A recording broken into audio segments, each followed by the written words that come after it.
soutenu ma thèse. Je ne me suis pas laissé emporter par des spéculations. Je me suis quand même permis de m'impliquer un peu plus dans cette affaire parce que à ce qu'on dit, c'est pas très simple quoi. Et c'est pas très juste parce que le petit Kevin Gassa, il a 18 ans. Alors, je me suis dit, peut-être que cet enfant est un génie qui a pu pirater le système informatique. Et c'est pour cette raison que je me suis rendu à la prison centrale de Kondengui pour rencontrer cet enfant pour qu'il m'explique ce qui s'est passé. Parce que s'il me disait qu'il avait piraté le système et qu'il avait ce dossier, je me serais dit c'est un génie qui n'a juste pas pu exploiter son génie et qu'on devait voir comment exploiter. Parce que des génies, on en a plein au Cameroun. Seulement, comment les identifier et comment les exploiter, là reste la question. On en a beaucoup de génies au Cameroun. Malheureusement, arrivé à la prison, arrivé à Kondengui, j'ai constaté, j'ai dit encore malheureusement, j'ai constaté que ce n'était pas le cas. Parce que j'aurais bien voulu que ce soit un génie qui ait piraté le système. Mais ce n'était pas le cas. Alors, j'étais un peu déçu de ne pas avoir trouvé mon génie que je recherchais tant. Mais qu'à cela ne tienne, j'ai quand même pris la peine d'écouter ce petit jeune. Et du coup, sur place, j'ai constaté qu'ils étaient 5 qui étaient incarcérés pour la même raison. Et avec Gassam Nogej, Kevin Gervais, celui-là qui a 18 ans, qui est le plus connu du groupe. Il y a Nouté Romanik, qui a 28 ans, enseignant au CETIC de Mankwa, à Mélan. Lui, il a 28 ans. Il a été incarcéré le 17 août 17 août passé, quoi. Donc, il y a à peu près deux ou trois semaines. Lui, il refuse de manger. Il fait la grève de la faim en prison. En disant que sa femme est enceinte et de 8 mois. Et que c'est son premier enfant. Donc, il ne sait pas comment il va vivre ça puisqu'il est sur un mandat dépôt de 8 ans. De 6 mois, autant pour moi. Maintenant, et ce qui les énerve le plus, parce que tout autant qu'ils sont, tous les saints, donc Romaric, il y a Tchabouachou Sanjo Willy Christian, qui a 20 ans, il est élève au lycée bilingue de Njumbe. On a arrêté celui-là le 6 août, donc ça fait exactement 1 mois. Il y a Kamgan Pierre Brandon Wilson, 21 ans. Mais celui-là, par contre, c'est un génie. Hein? Il a 21 ans, étudiant en 5e année à l'École nationale supérieure polytechnique de Douala. Donc, il a été arrêté à Douala. Il soutient son Master 2. Cet enfant, celui-là, c'est un étudiant. Donc, plus tard, on va revenir sur la raison de son incarcération. Il y a Macon Edgar Simon, 32 ans, étudiant en cycle master à l'Institut supérieur des techniques économiques et comptables. Lui, il a 32 ans. On lui a arrêté le 5 août. Donc, ça fait encore 1 mois. Pour bien calculer, ça fait 1 mois, 1 jour. Tous les 5 victimes, ils ont un truc en commun. C'est que personne d'entre eux n'a été entendu. Ils ont le même chef d'accusation qui est fraude et complicité de fraude pour les examens de baccalauréat section 2020. Alors, le jeune Kevin, qui est le plus connu dans cette affaire, lui, il dit avoir reçu ça, une épreuve, comme tant d'autres épreuves que tant d'autres élèves ont reçu dans tous les groupes. Lui, il a reçu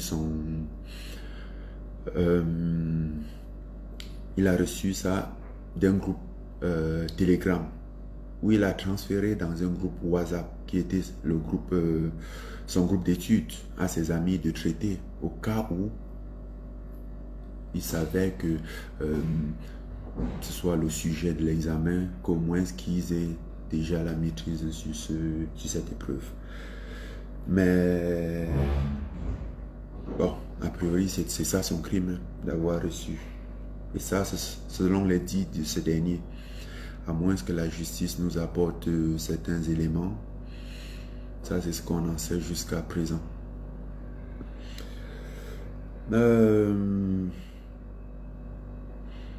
Nouté Romanique, l'enseignant du CETIC à Melon. Lui, il dit avoir reçu ça d'un élève, et après avoir demandé à cet élève de balancer ça dans leur groupe d'études, parce que rappelons que lui, il est enseignant au CETIC, et au CETIC, le CETIC s'arrête en 4e année, donc du coup ils n'ont rien à voir avec le bac, même son groupe d'études. Alors c'est pour ça que un de ses élèves a eu ça, et il n'a pas été très intéressé, mais mine de rien, il a balancé dans le groupe au cas où, dans un groupe d'études, parce qu'il est enseignant et il est dans un groupe d'études où il apporte du soutien et l'aide à certains enfants.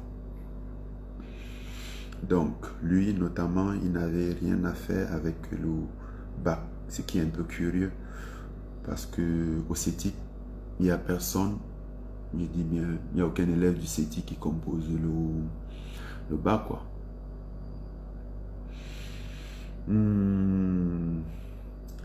Tchabouachou, Sanjo Willy, Christian, 20 ans. Lycée bilingue de Njumbe.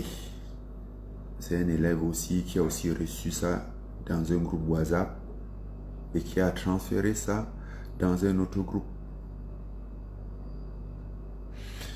Effectivement, ils ont un lien en commun, c'est que celui-là, il était dans le groupe d'études, dans un groupe en commun que Cam Gampian, Brandon et Macon Edgar.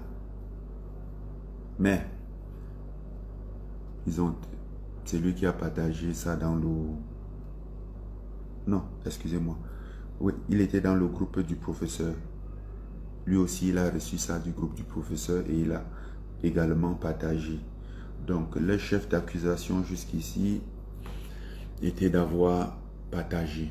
Bon, après, le reste, c'est le devoir de la justice. Mais je les ai un peu écoutés aujourd'hui, et quand tu les écoutes, ces enfants, ça fait froid au dos quand même. Je me pose la question, ok, n'est-ce pas ce qu'en quelque sorte en justice on appelle présomption d'innocence? Parce que jusqu'ici, il n'y a personne qui est vraiment coupable ou présumé coupable.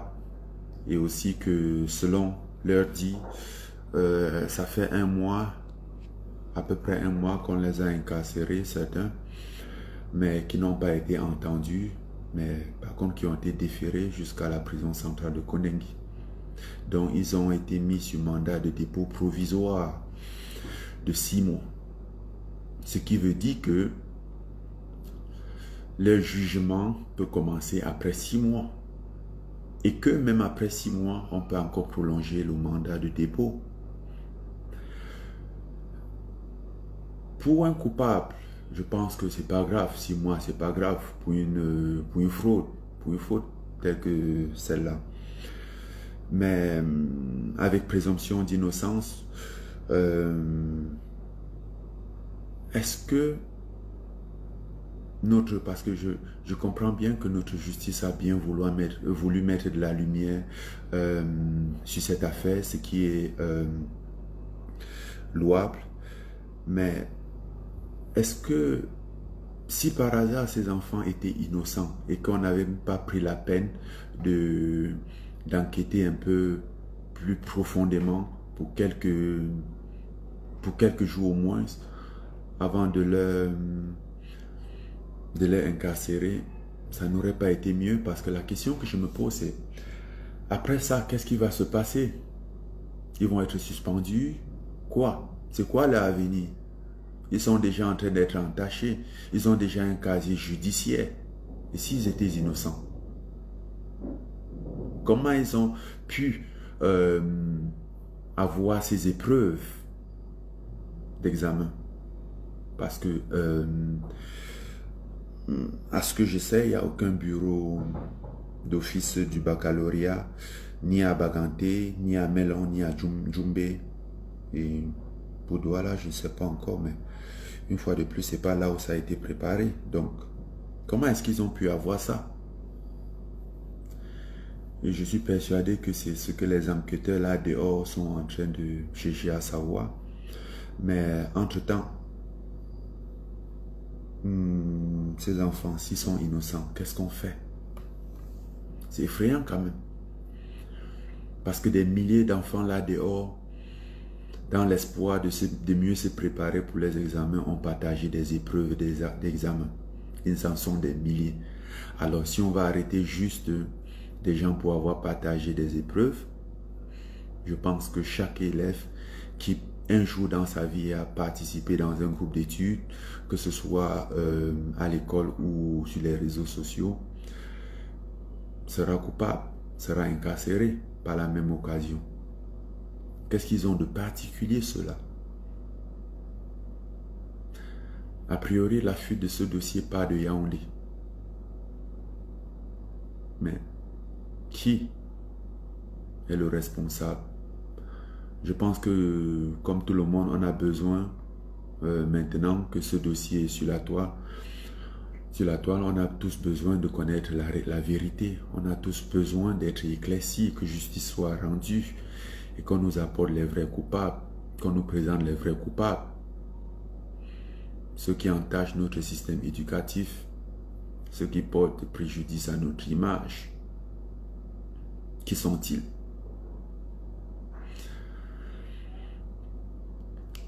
Qui sont ceux-là qui ont laissé fuguer, qui ont laissé fuiter ces épreuves pour des raisons que l'on ignore encore?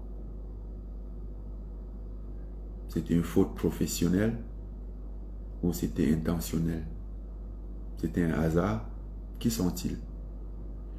Et pourquoi ces 5 personnes, pourquoi ces 5 enfants qu'ont-ils vraiment fait pour être désignés responsables? Je vois un enfant de 18 ans, vit tranquille jusqu'ici, enfant unique à sa maman, qui d'ailleurs s'est évanoui suite à la nouvelle. Et c'est triste quand même, ça fait froid au dos quand on écoute toutes ces histoires. C'est quoi leur avenir? C'est quoi la suite pour eux? C'est quoi leur image? Est-ce qu'on est obligé de les incarcérer pour mener des enquêtes, puisque des enquêtes a priori ne sont pas très pressées, vu que ça fait 1 mois pour la plupart qui sont incarcérés et qui n'ont pas toujours été entendus, à moins qu'ils ont été déjà jugés et condamnés coupables. Donc, c'était à peu près mon souci. Parce que quand j'ai vu ça, j'ai entendu ça, j'ai entendu les histoires, j'ai eu froid au dos. Ça faisait chaud au cœur, les histoires. Et je pense que notre justice pourra, je ne sais pas, déjà les mettre en liberté provisoire. Et pour qu'ils restent à disposition pour raison d'enquête. Je ne pense même pas qu'il y en a un parmi eux qui a un passeport qu'on peut pouvoir dire qu'il va s'enfuir. Non, ils sont sur place. Et ils ne sont pas, même peut-être pas présumés coupables. Ils sont juste suspectés. Suspectés de quoi? Oh, d'avoir partagé les épreuves, comme tous les autres milliers d'élèves, quoi. Alors, c'est quoi la suite? J'aimerais bien savoir ce que la justice les préserve, les réserve. J'aimerais bien savoir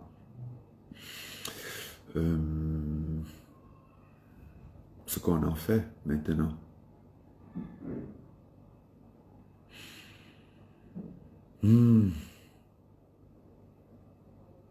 J'ai eu la chair de poule aujourd'hui quand je suis entré à la prison centrale de Kondengi.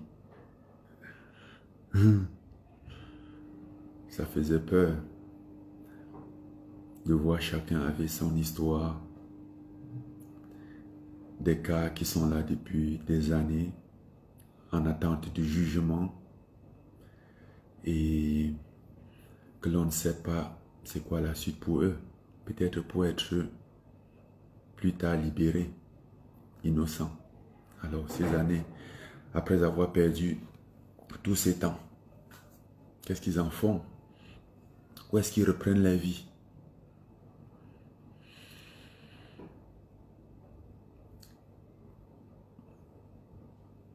Notre système, je pense que notre système judiciaire devrait, à mon avis, devrait un peu s'appliquer pour se pencher un peu sur ce cas. Alors, j'implore nos autorités d'avoir un regard bienveillant sur tous ces cas.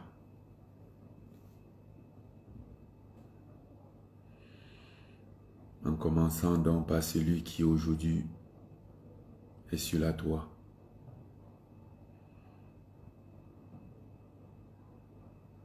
Pour Kevin Gassam, Notem Romanic, Chabouachou, Sanjo Willy, Kamgampian Brandon, Macon Edgar Simon. Ce sont tous les membres d'une famille qui aujourd'hui souffrent de l'absence de leur frère, de leur père, de leur enfant. Est-ce avéré? Ben, bien entendu, qui est responsable payera sa peine, qui est coupable purgera sa peine. Mais jusqu'à preuve de contraire,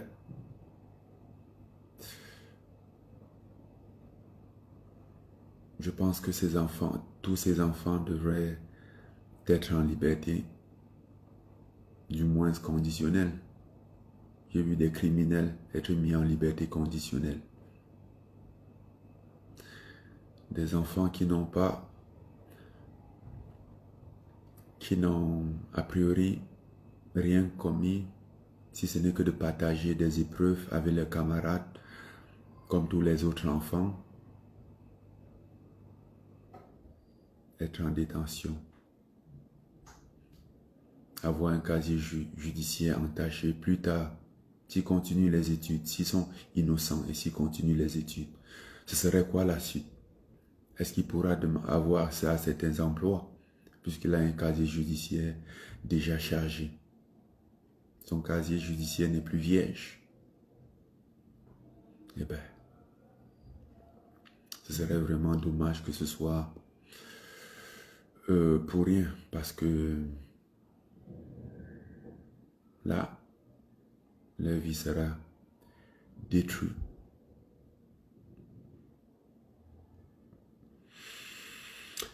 Alors, il était question pour moi de m'expliquer, de m'exprimer à ce propos.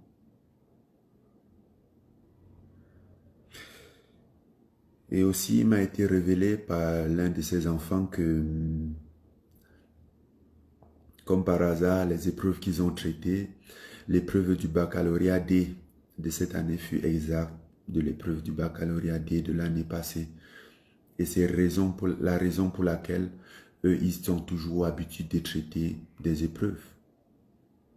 Je pense que ceux qui ont eu à composer une fois, au moins une fois, doivent savoir de quoi on parle. On partage des épreuves sans toutefois, en ayant juste la conviction ou l'espoir que ce soit l'épreuve de que ce soit ce qui va venir à l'examen ou au moins une question en ça, dans cette épreuve. Alors s'il vous plaît, libérez-les. Présomption d'innocence jusqu'à ce qu'ils sont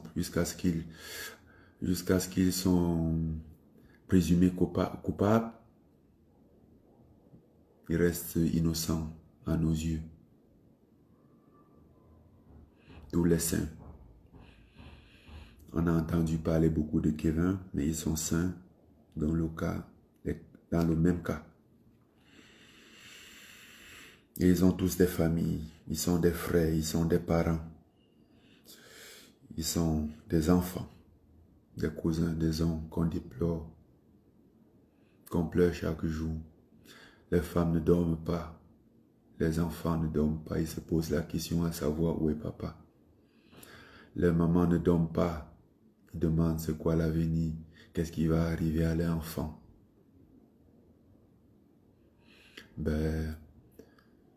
Bien que je sois d'accord que si un enfant fait quoi que ce soit, qu'il soit puni de son acte, mais jusqu'à preuve du contraire, on plaide pour les causes. Libérez-les s'il vous plaît. C'est pas facile. Pour un enfant sans histoire, dans sa petite ville, dans son petit coin apparenté, un enfant, un fils unique qui un jour débarque la PJ chez lui pour l'embarquer devant sa famille, dans son quartier, ça reste une image traumatisante. Et ça pour toute sa vie.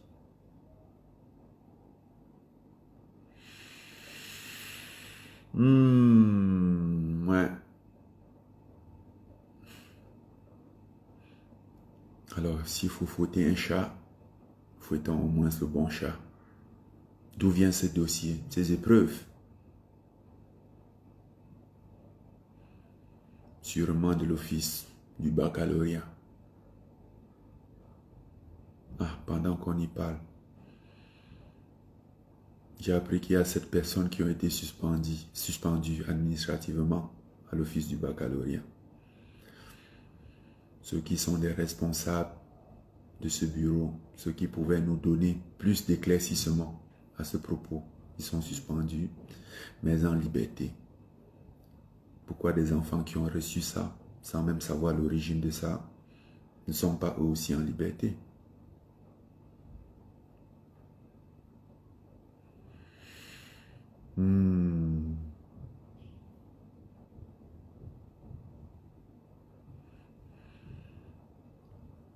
À Beko, libérer les enfants de Tui.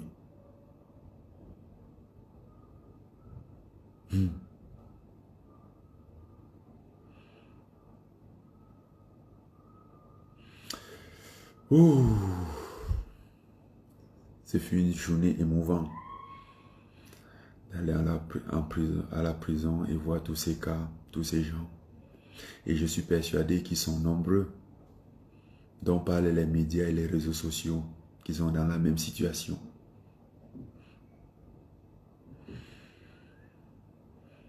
Notre système juridique et incarcéral,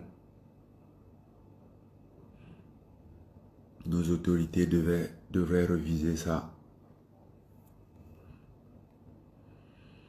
La prison est faite pour les coupables. Les innocents ne devraient pas y être.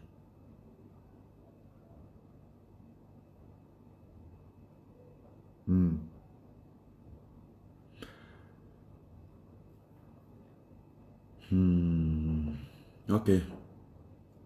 C'était en gros mon message. Histoire de m'indigner aussi sur ce cas. Et je salue aussi l'action de ceux qui se sont déjà penchés sur ce cas, qui se sont indignés, dont notamment Malox, Catino et j'en passe.